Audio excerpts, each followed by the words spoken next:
Thank you, everybody. Happy to be here. I promise, I know this is a spotlight presentation. This will not be a sales pitch on Viant. I have exactly one slide on Viant, but I want to talk about some data and attribution stuff that I think you'll find interesting as it relates to automotive. I do have a connection to automotive. I spent 12 years at Ford, as Ross said, so good connection there, and I've got some good perspective relative to the auto industry. As it relates to Viant, again, in case you're not familiar with the company, we've been around for about 19 years. Viant, like a lot of media and ad tech companies, did get caught up in a lot of the consolidation. So in 2016, we were acquired by Time Inc.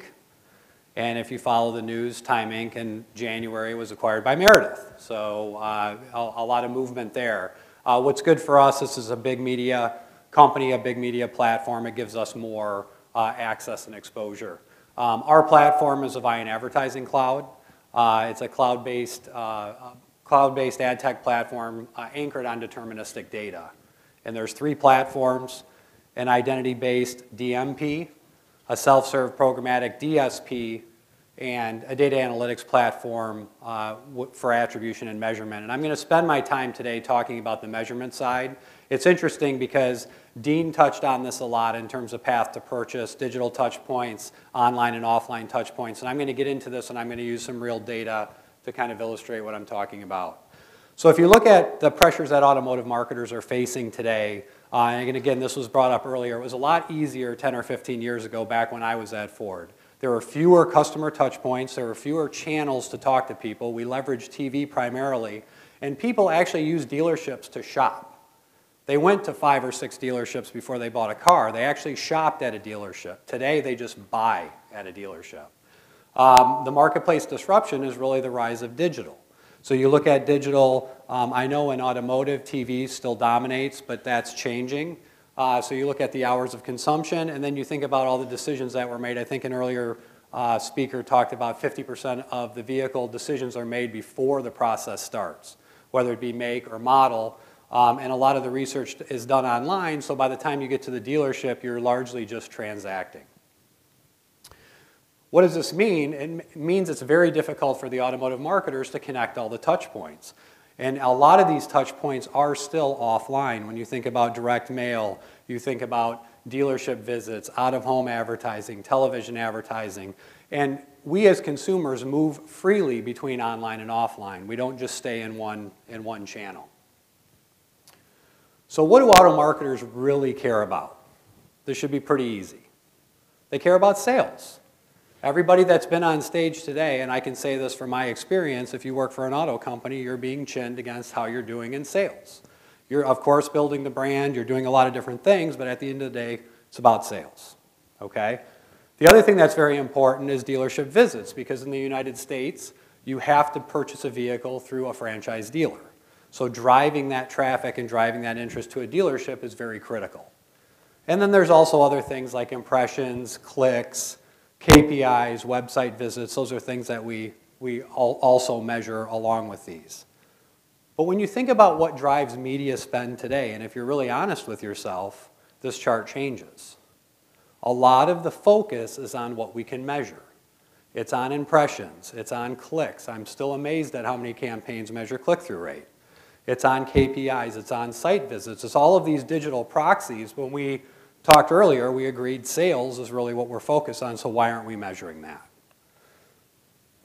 So the synopsis of that is not everything that can be counted counts. We've got all these digital proxies, we focus on all these, but they're really data poor. And one interesting tidbit that I like to mention in this case, because the KPI that we most focus on in automotive is leads or request a quote. Only 15% of buyers submitted an online price request, and less than 20% of them converted to a purchase. So again, if we stay focused on that measurement, we're only looking at a small segment of the car buying population. And that's why it's largely flawed. And if you look at it from a path to purchase perspective, a real live path to purchase, in this case there was 7 touch points before this person acquired the vehicle. Only 4 of these touch points were digital. They were measured. You can measure the view-through rate of the ad, the landing page on the website. These are all very measurable things, but there's only 4 that are digital touch points in this case. And it's very difficult in that case to attribute that ad impact back to a sale. Maybe you can, maybe you can't, but it's a little bit of a crapshoot. If you take a people-based approach in attribution, you can start to connect all the touch points both offline and online. Cross-channel ad exposure, dealership foot traffic or dealer visitation, pathway exposure, and of course offline sales. So if you take that same path and you look at it, now all of a sudden we uncover what we couldn't see before, that this person was a magazine subscriber and their first exposure was to a print ad. The day after they saw the print ad, they were exposed to a video ad. Then they visited the landing page. Then about 3 weeks went by. And again, this is a live path to purchase. 3 weeks went by and they saw a TV ad. Now all of a sudden they got re-engaged in the process. They went to the configurator. They visited a dealership before they transacted. Then they gave a price quote and then they transacted and they ultimately bought the vehicle. Now every path to purchase is unique. There is no one scripted path to purchase, but you can see it's a combination of online and offline touch points. So is anybody here an NCAA basketball fan following the tournament? Come on, you all are in some bracket somewhere, right? So we wanted to apply the TV data. We get the automatic content recognition data, the ACR data, from a bunch of households and connected TVs. And the hypothesis was a lot of people follow the NCAA tournament, some for their teams, but mostly for their brackets, right? How am I doing? Who won what game? So then it would make sense, when would people tune into games? Well, we looked at the early rounds, the first weekend, the first and second round. And as you can see, from tip-off to halftime, the audience ramped up pretty well. And this is minute-by-minute data that we're looking at. Kind of flattened out for the second half, and then you get that spike at the end of the game, right? I want to know, did Loyola win again, right? So I'm going to tune in, I'm going to check out the end of the game. So kind of interesting, right? You can see what that pattern looks like. Then you go to the next weekend, Sweet 16 round. You look at the same data. Starts with a bigger audience, which you might imagine. Ramps up still in the first half, kind of flattens out, but there's a bigger spike at the end of the game than there was in the earlier rounds. Interesting. Then you look at the Final Four and Championship. Now again, this data is for 2017, so we're looking back at last year. I'm not clairvoyant to foreshadow what's going to happen this weekend, nor do I know who's going to win. But you look at the Final Four and the Championship, much bigger audience to start, again, as you would expect, ramps up a lot quicker, and stays high, but there is still a little bit of a bump at the end, not nearly as pronounced as the other 2 rounds. Why does this matter? If I'm buying an ad in the game, the audience that's going to see it is going to be way different at the end of the game than the size of the audience early in the game. And if I'm looking at companion devices and messaging people, what point in the game might I get the best interaction or response?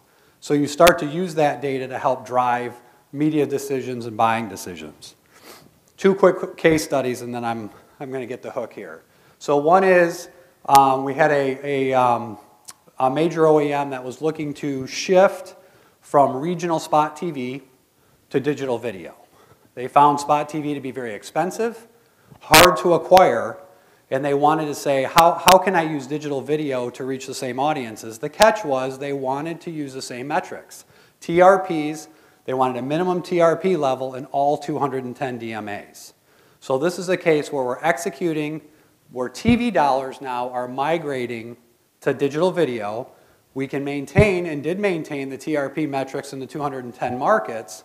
And what's interesting is in some of the markets, we had a 3 times improvement on a cost per point basis, because the digital video is relatively fixed.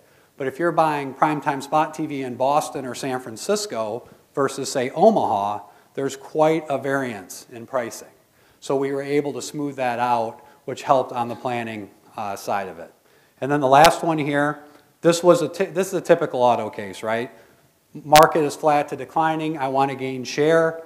What am I going to do? In this case, what was interesting, and I give this automaker credit, is they wanted to attribute both TV and digital spend. So this wasn't TV versus digital. This was looking at them both together and saying, I'm reaching this audience set, how many sales am I driving? They ran the campaign, this was a sales event campaign, and we were able to measure 885 vehicle sales attributed back to that campaign, both TV and digital, not just digital.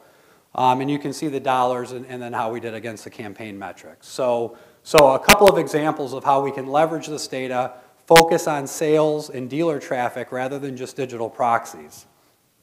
That's all I have. I know I don't have time for questions, but myself and the Viant team will be around if anybody has any questions. Thank you. Okay.